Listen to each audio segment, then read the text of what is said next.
Down to underwriting, comping, and the numbers. That's the bottom line. That's in anything. That's in any deal that you do. That's in any. If you're there full time, your tax rate's 4%. I mean, come on. Really? Yeah, Wow, exactly. man, you got me wanting to. Three simple little lines. It was, I don't lose. I win or I learn.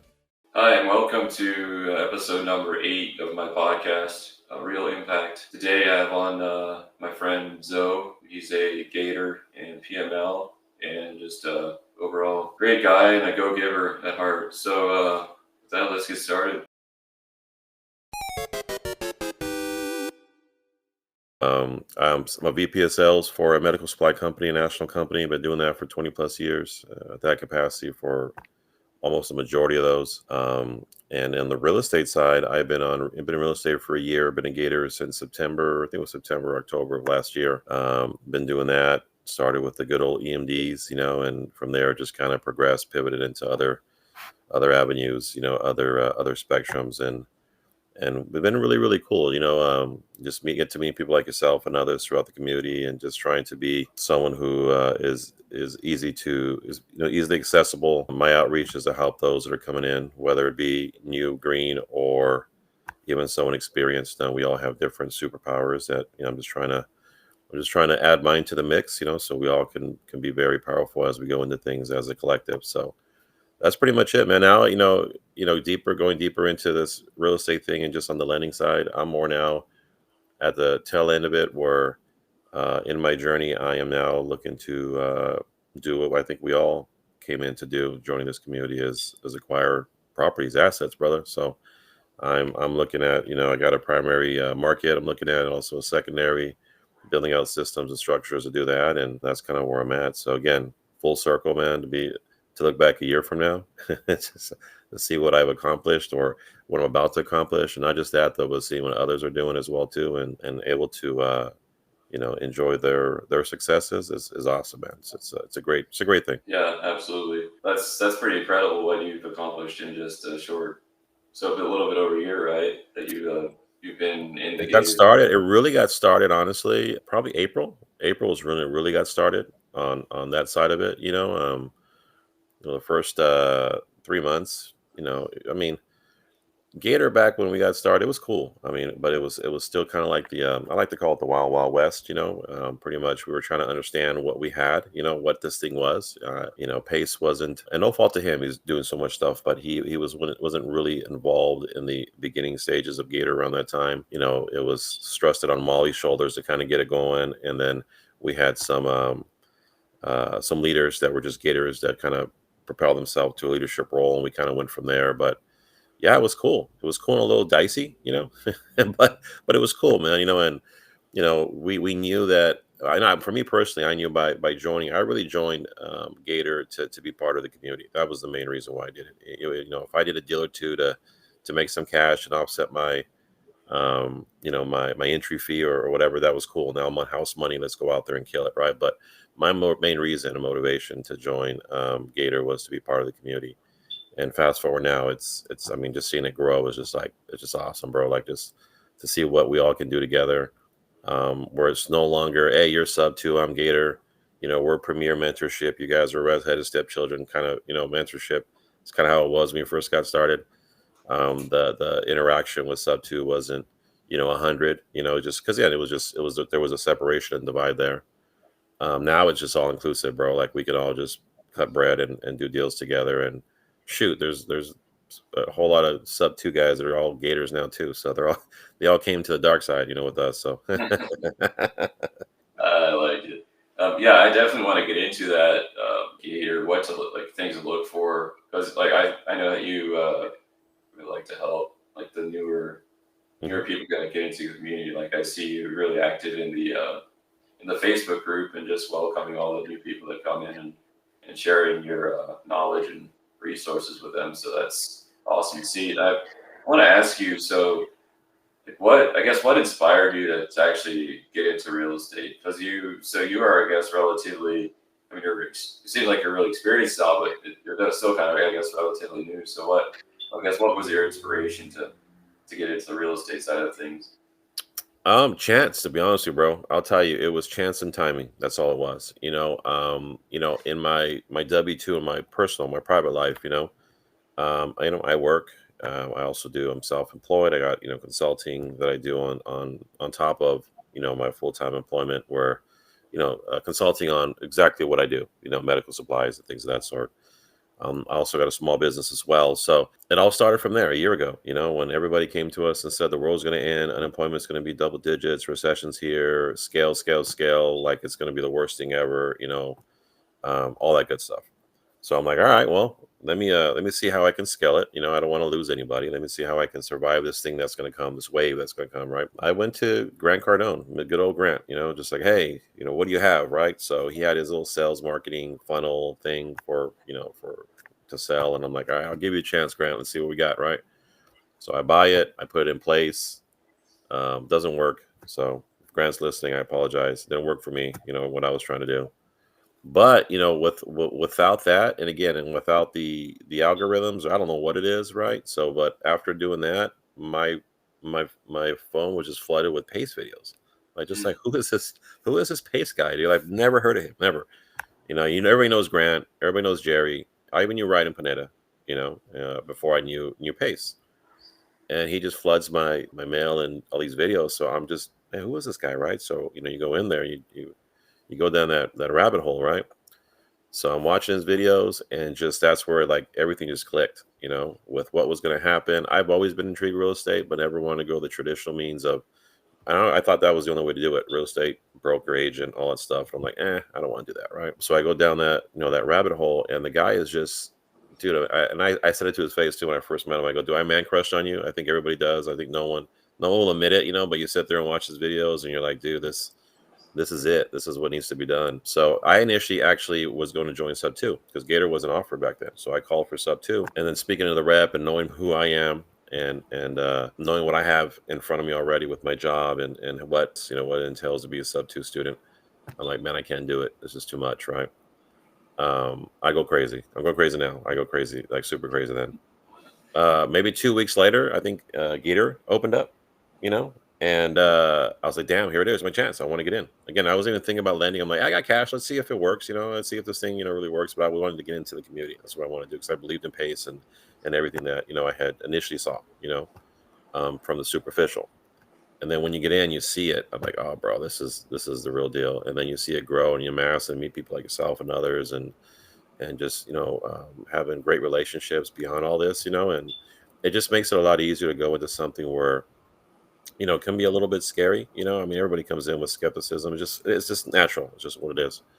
But when you're speaking to others that are like-minded and doing exactly what Pace is saying, is getting into rooms and mingling with people and rubbing elbows that are the same interests as you are or mindset, it blew up. And your goals blow up, and you have more drive and aspirations to achieve it. So that's kind of how I got into it. It was by chance, bro. Like, it's everything. It was like, hey, thank you, Grant. Like, so to this day, I'm like, hey, thanks, Grant. And Grant brought me to Pace. And I told Pace yesterday, we were at his little event here, the charity event that he had, and he was here in LA. And I said, bro, I've been in it a year, and I honestly appreciate everything you do and what you've constructed, because, he's the man. But in reality, the pulse is us, is the community. It's you, it's me, it's everybody else that we mingle with. And without that community, I mean, this program wouldn't be anything. The community is everything. So that's kind of how I got in. Yeah, by chance, bro. That's all. Yeah, I definitely agree. And yeah, I highly doubt that Grant ever watches this. If he is, plug it. Hey, Grant, watch my guy's podcast right now. Come on. Yeah, but yeah, I like that. So the one thing I wanted to talk about, so lending is, like, if it's not done correctly, it can be pretty risky, right? Mm-hmm. So what would be like maybe the top three things that like someone like newer to this space, something that might be overlooked that they should pay attention to? Well, it goes down to underwriting, comping, and the numbers. That's the bottom line. That's in anything. That's in any deal that you do. That's in any transaction when it comes to a home, when it comes to insurance. I mean, it all goes to underwriting, and that's kind of where it breaks down whether we can do this or we can't do this with the information that's given. I'll go on to the kick that's on that pace in the community is on right now, which I think is 100%. And I've been doing this and I did this. When I got started, I chased the shiny object. We all look at, the return, and we forget, what we put in to get to that return. And that return is not promised, but we just kind of bypass everything because I'm like, I'm going to get 30%. Like, like I'm going to get it. And that's cool. And don't put things in places, or you don't really look at the deal and deconstruct it to secure the chance of the 30, but more importantly, to secure the money that you're already invested in, which is the most important thing. I tell people all the time, when you invest, if you come out of it just with your principal, you've won. I mean, that's in my opinion. Yeah, you want the return, but at least you have your money again to reinvest and go out there and do another investment. Yeah, the loss of opportunity, the time that has been in there, and didn't really, fulfill the way it was. Yeah, that's a real loss. It is what it is. But I'll take that loss over the loss of, of income, or loss of, of capital. So my biggest kick, honestly, guys, is just know the operator 100%. Know the operator and vet them. And I know with Melissa and Pace is on it right now. Is just that, the due diligence is, I by doing what I did when I first got started, and then kind of scaling and understanding it. I'm now more of, let's take a look at the jockey, the operator, before I look at the horse. I look at the deal, and that's the first thing that I do, is vet them. And there's ways of doing it, whether you go with Mal and her program, or just again, hey Kyle, do you know this guy? Hey Zo, do you know this guy? Oh yeah, you know what? And then kind of going further and understanding that, understand who it is, and then from there you can dissect the deal. Really take a look at it. And even if the deal is not 100% solid, over leveraged, which a lot of these are all over leveraged. A lot of them, you can't. I'm not saying you can't fault the operator individual, but it was just one of those where, hey, sometimes the deals aren't good. Just they're just not. So my biggest thing and my biggest takeaway from all this is really understand the person that you're working with, and really do as much of a vetting process as you can. If you don't want to come out of pocket and use mail services, on the passport side of it, or just go out there and do it. And that's what I did. And again, the way I vetted when I first got started was just going within the community. Hey, do you know this guy? Know this? You ask questions. You look at, and now you go deeper. Hey, let me see, your experience. You lended before. Can I speak to some of your past, lenders? So I can see experience and all that stuff. So that would be my biggest thing, is just really trying to do your best due diligence and vetting the operator before you get into the deal. And then when you get into the deal, yeah, breaking it down. I mean, underwriting and comping is, there's a lot of value that we all bring. I call it a superpower, and I think if you can really, underwrite with the best of them, you can. There's a lot of benefits throughout this community and for yourself personally in doing that. I'm not the greatest underwriter. I got people that if I really have to get deep into the weeds, I'll just call somebody and say, "Hey, bro, can you can you break this down for me? Because I like it, but from my nap and underwriting, it looks a little, for me, it looks a little bit something where I'll take it to another level." But yeah, that's kind of where it's at. Just comping underwriting, of course, is key for me. That's that tells you whether it's a deal or no deal. But before that, I really like to look into the operator, really see what they're all about. Yeah. The real estate, just in general, comes down to relationships and the numbers, right? Hmm. So, and also asking questions, right? Because if you go to a bank, like they ask tons of questions, Yeah. like people know everything, right? So, Yeah. And why um, shouldn't we be the same way? And the way I look at it is, and this is how and if there's future, partners that want to come in, but this is the reason why that I'll look at a deal, and before I even commit to investing money, of course, we do our due diligence. But the way I look at it is, and there was one gentleman that I saw on a podcast, and it made really, really good sense in his approach. And that's the approach that I take is, when you go into a deal, look for all the reasons why you shouldn't get into the deal. Go backwards, kind of like go from backwards forwards. Because again, we get enamored with 30%, and then we bypass everything. It's like, oh yeah, yeah, I don't care. It's 30%. No, look at all the reasons why you shouldn't. And if you start checking off those boxes, and you can find out there isn't all the questions you ask to tell you not to invest, don't come up with answers, then it tells you that you start breaking down the deal even more. Like, okay, this is actually a pretty decent deal. Let's go further and see how we can do it. So just kind of work backwards is the best way to do it. And then two, for me personally, I love that you're doing it. You're a lot younger than me, Kyle, and I love seeing the youth come in here and do this. You're building a foundation for yourself and for your family. And I'm a lot older. I'm going to turn another year, next month. But I'm trying to gain that generational wealth, that family legacy. So I'm doing this for my kids and also for my lineage, right? People behind that. When I'm gone, I'm trying to, get them in a place to battle with what's going to happen in this world. And so when I invest my money, it's like that. Like, you really want me to invest my money, my great great grandkids' money into this deal, without securities and without any protections, without any understanding. So that's the way I look at it, and if they can't understand that, then hey, you know what? Again, my money has value to me. Your money has value to you.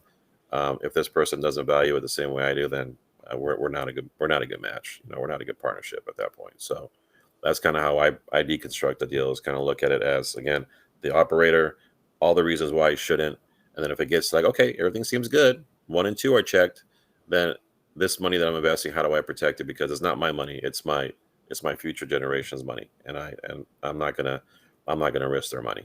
So Mhm. that's kind of how I break it down. Tell that you're definitely like a very dedicated like to your family, and Yeah, that's that's why I have no hair, dude.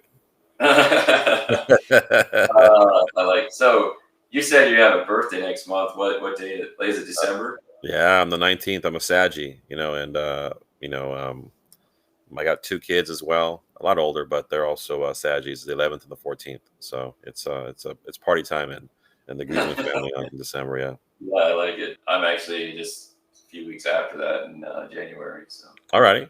yeah, but yeah, like you said, you're obviously older, but I guess I don't look at. I think age is just a number, right? So True. it's not anything more than that. So, but I think you've done pretty incredibly well for yourself and your family already. So, but yeah, I know you're gonna do some great things in real estate, and you already have. So, you want to get into buying and holding. What kind of goals do you have set for yourself there? Yeah. What Um. uh, I guess what asset class are you looking to get into? Yeah. It's. I want to say it's eclectic. Pretty straight. Straight cut forward. What I'm looking for. So as we go through all this, and you're out here and you're lending and you're making some capital, and you're being partners in other people's dreams and deals, right? It's like, well, I have dreams and deals too. Like I want to get some properties too. So, and it was all by, again by chance, bro. I gotta bless, I gotta thank God, and for the opportunities and the things that we don't know are there, but he just says, hey, just trust me, man, and just follow the path and you'll be good, right? And also I want to pat myself on the back by taking action and doing those things. But again, nothing by chance. I've always had aspirations, but didn't think I was there yet to be on the acquisition side of it. So as I started moving into that, I was looking at Houston was going to be my primary market, looking short term, and there I got boots on the ground. I got family. I'm somewhat familiar with the market. There's a lady in a program that I love what she's all about, and I wanted to jump onto her platform and kind of just piggyback off that and go out there and do the whole midterm type investment. So that's kind of where initially I was thinking about going. And of course, creatively, that's what I was trying to do, working with sub two students and partners, and say, hey, look, if we can kind of find a creative deal in this with this land box and that, or I'm sorry, buy box, let's jump on it, right? I was ready to get in. So then I got invited to Puerto Rico, for a sub two Gator, meetup. So I'm like, all right, let's go, let's check out Puerto Rico. Why not, right? So let's go mingle and network and see what it's all about.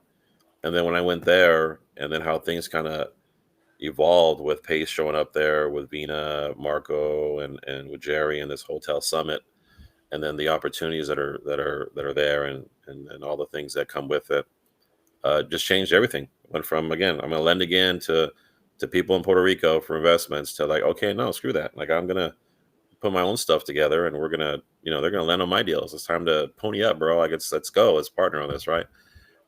So went in there. So to answer your question, I know it's long winded, but now my primary focus is now Puerto Rico. That's my market. I am in the midst of structuring out a real estate fund, um, for the market. More in a cap raising role, bringing my own money in, also bringing others that want to invest into the island, and also in investing in the island. You're also going to invest in the people. When you come through me, I'm going to look at how I can structure where I can help those that are going to be, I guess, displaced, because as you go in and money comes in, as we, whatever you want to call it, revigorize, or whatever it is, we're gonna bring money in, but that money is gonna cost a lot more for those that are already there, and I'm gonna see how I can, help them. But yeah, building out a structure. I got a team, I got a partner, a sub two gators on the island who's killing it right now. He's my brother from another mother, and again, just how God just kind of aligned and put people in my place, and you got to take advantage of that. And we're structuring out the fund. We're putting things in place, and our asset class or what we're looking to buy is boutique hotels to get started. We're also looking at affordable housing, maybe some Section 8 type properties there. Those are the two main focuses. He's already killing it on the short term rental Airbnb and doing like bed and breakfast. So we're going to grow on that. And then I'm a visionary, man. So I can be too much sometimes.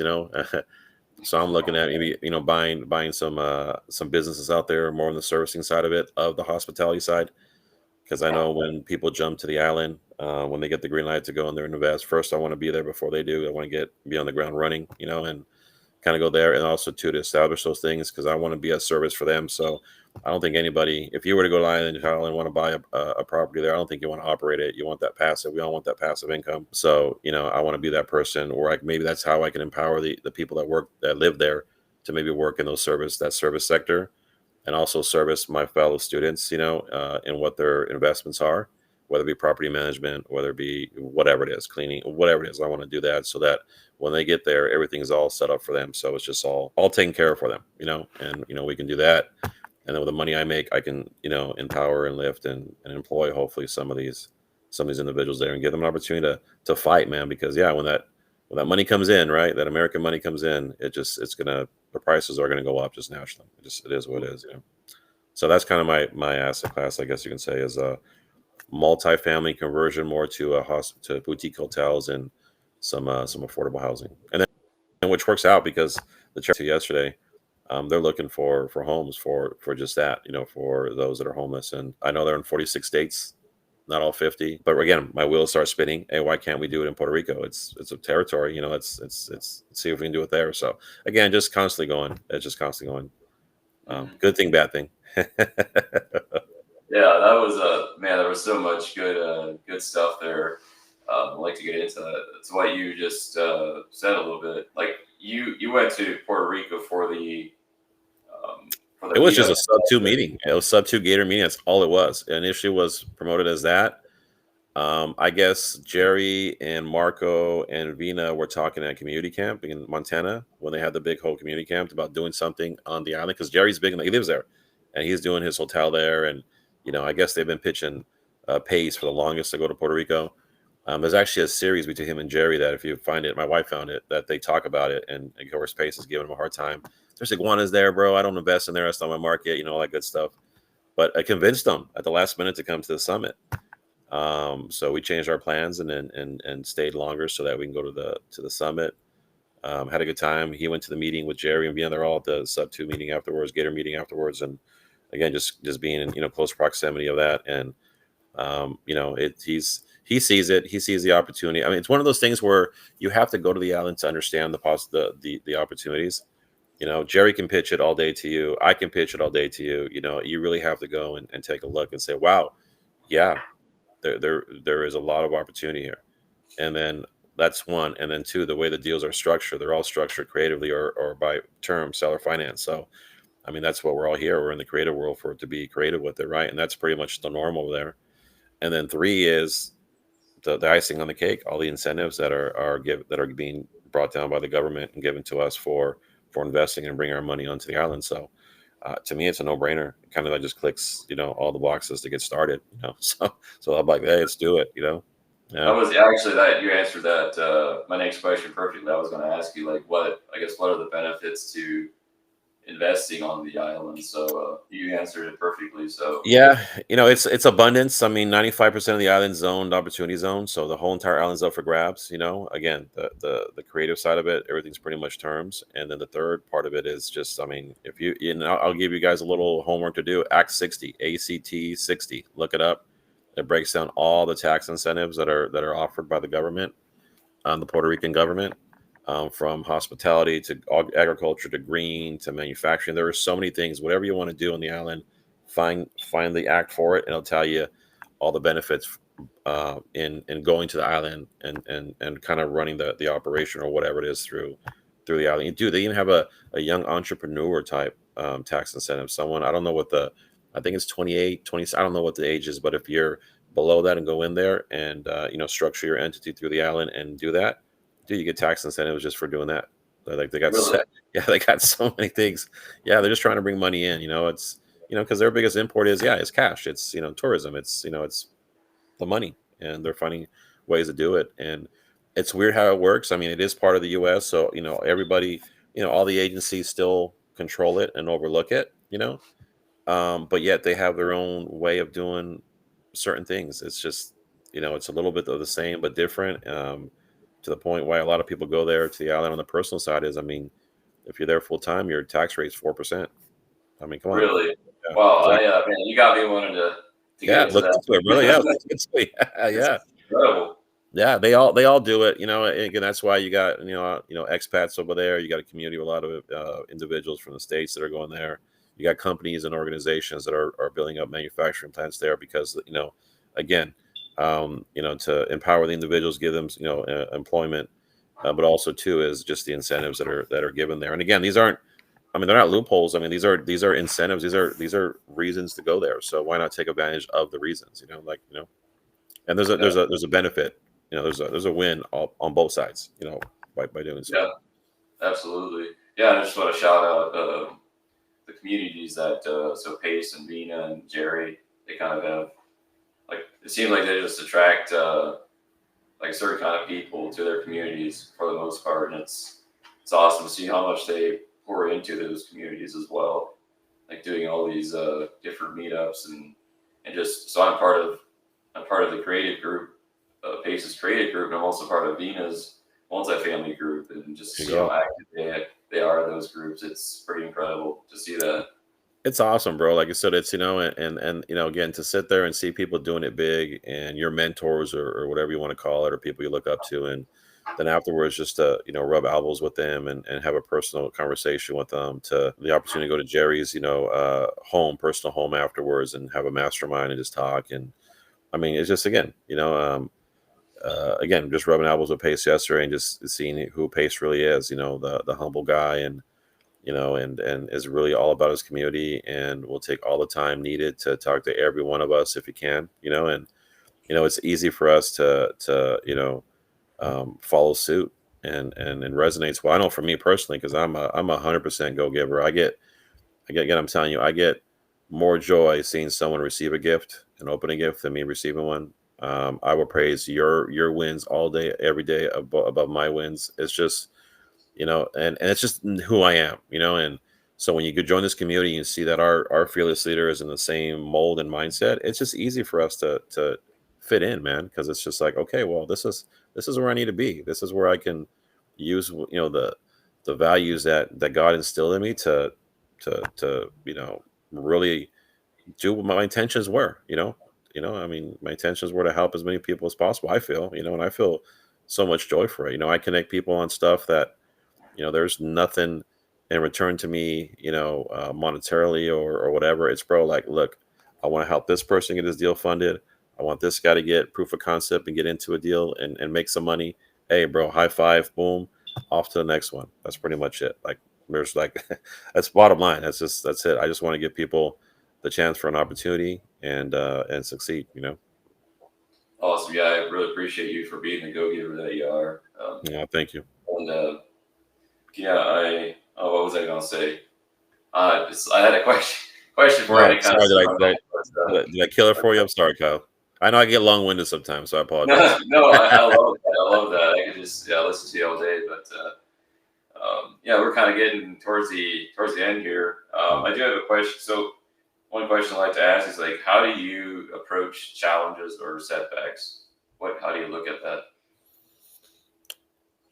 Well, I'll tell you how I do it now. Before, when I was younger, it was tough, because um, and it goes back to my family and just my makeup naturally, right? It's as I'm the kind of guy. If there's adversity, I look at it two ways. So, I'm the one. If something happens, I'm running into the fire. That's just the kind of person I am. And if it gets even deeper into that, where it comes to family or community, like my people here, even more so, I'll take a double step, double pace to get into that fire. That's how I handle things. I'll quote Ronaldo, the soccer player, when I heard him. I mean, everything has a solution. The only thing that doesn't is death. So if there's something wrong, we can find a way to do it. It might cost a little this, it might we might hurt a little bit, we might learn, but everything has a solution, right? And then also, just from leaving the island, I got so, I've always been faithful and spiritual, but it was a small little quote, man, that I saw on someone's shirt. I was at a cafe getting ready for the day, right? Getting our little, Puerto Rican coffee, and my wife was getting her little pastry, and I see a shirt from a tourist. I'm like, bro, can I read your shirt? And I go, I love it. It was three simple words, man. It was three simple sentences from the great Nelson Mandela. It was like, and and I tell my kids, and I send this to anybody that has you would consider a loss or adversity. It's a mindset thing. If you believe it, it will happen. It'll manifest. And God will put things in place for you to get it done. And it was three simple little lines. It was, I don't lose, I win or I learn. And if you go with that mindset, Love that. dude, you're never gonna lose, bro. Like seriously, it's like, okay, that one kind of sucked. It didn't go my way. How do I learn from it and not make the same mistake or make it better? And I'm more of a, like you said, I'm a more of a motivational kind of guy. It's like if I lose, okay, you know what? I lost on this one. Guess what? My next one's gonna be twice as much because we're gonna learn from it and make it. So that's how I handle things now. Is like it's pretty much with that mindset. Like, bro, it's all a learning experience. I kind of instill that with my kids and others. Again, I don't lose, brother. I either win or I learn, and that's kind of how I deal with adversity. But I do take it in head, head first and just straight on. And for two reasons, you do that because that's just the kind of person I am, and two, if you go that route, you'll get through the storm faster than someone that's running from it. Because if you're running from the storm, it's going to chase you down. You're never going to get through the storm. But if you go through it head on, yeah, it's going to be bumpy. It's going to suck, but you'll be the quickest one through the storm. At the end of it, you'll be on the other side of it while the other one's still running from it. So I'd rather just tackle it head on, and that's just the way it's got to be done. Oh man, I love that. That's so good. Well, yeah, I usually do like a half hour or so. Yeah, no, we're good. At the end of that, so I really appreciate you coming on today, and it was great to chat with you, and I gotta go get Thanksgiving meal. So Yeah, don't tell me you still got to defrost the turkey, man. Because if you are, then you're super late. You're we'll get to it. We'll get to it. All right, But brother. Well, I appreciate you, Kyle, 100%, man. I love seeing your growth and seeing what you're doing. I'm gonna give you a shout out. You're giving me a platform to sit here and talk to people. Well, I'm gonna give it back to you. I love what you're doing, and the kind of go getter, action taker, role that you're taking and giving so much resource and love to the community. That's what it's all about, man. And I want to see so much more of your successes, whether it's together on things or from afar. And, I want to see you grow. I want you to be 46 where I'm going to be. I want to see you at 46. And again, people always praise, dude, you did so much in a year. Yeah, dude, I got into it at 45. I'm late to the game. You're a lot younger than I am. So when you're 46, bro, I want to see Kyle Troy. I want to see you killing it, man. I love to see your success. So all power to you, man. All praise to you, and keep doing what you're doing, man, for the community. I appreciate you. I appreciate those kind words. That definitely means a lot. So yeah, thanks for being here, and thank you to everyone who watched and follow and subscribe, and we'll bring you more content like this. So hey, thanks again, Yeah. Zoe, and we'll talk soon. Yeah, follow my guy, and happy Turkey Day. I know you'll probably see it after, but enjoy your turkey. Enjoy your family. Thanks, guys. Absolutely. Actually, I want to ask you where can people find you? Oh, that's something I have to get used to because I'm a very private person, but I know Pace is pushing us to do this, but yeah, you know what? I'm really gonna, I'm on Facebook, Zo Guzman. I drop my Insta on there, Zo _ knows _ so Zo knows. That's kind of gonna be my little my little thing there, so yeah, follow me on Insta because what I'm gonna do is I'm going to revamp that and really start focusing through that, putting more content on that, especially as I start phasing through this fund structure for Puerto Rico and the investment possibilities there. I'm gonna start putting everything on that platform. Will be my primary platform, so you can kind of see the progress. And if you want to jump on or have any questions, that would be the best way to reach me. So Insta's the best way. or you can go on Facebook as well. Zo Guzman, I'm there as well too. But I would kind of push it towards the Insta because that's where I'm gonna put most of my stuff through. All right. Sounds good. I'll definitely go and follow Zoe, and we'll see you on the next one. Thanks, brother. Appreciate you, man. Stay blessed.